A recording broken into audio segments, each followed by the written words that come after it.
students to develop their extracurricular activities.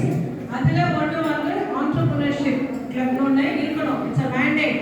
எல்லா இன்ஸ்டியூட்லேயும் வந்து entrepreneursக்குன்னு ஒரு செல் இருக்கணும். ஸோ இடி செல்னு சொல்லுவோம். நம்ம இதில் வந்து அந்த இடி செல்லுடைய பேர் வந்து entrepreneurship society. யூனிவர்சிட்டி ஆனப்ப ESPMU அப்படிங்கிற பேரில் தான் வந்து ஸ்டார்ட் பண்ணோம். For some reason, after 2016, that cell was not active. இப்போ நானும் லாஸ்ட் 3 இயர்ஸ்ல வந்து I put all my effort to renovate it. ரொம்ப இது பண்ணி this year even management was very generous enough to support us with every department representative.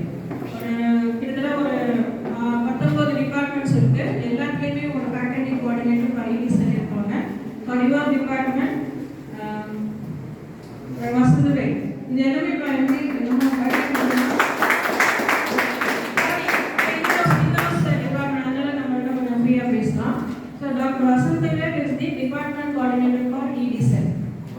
இப்போ 19 department கோஆர்டினேட்டர்ஸ்க்கும் ஒரு வேணும்ல அவங்கள தனித்தனியாக நாங்கள் there should be a connection வேணும். ஸோ அது ஒவ்வொரு ஸ்கூலுக்கும் ஒரு சீஃப் இல்லை கோஆர்டினேட்டர் 1, 2, 3 போட்டிருக்கோம். அது வரும்போது school of engineering faculty of engineering technology ஃபெட்னு சொல்லுவோம். You all belong to the faculty of engineering and tech. அதுக்கு ஒரு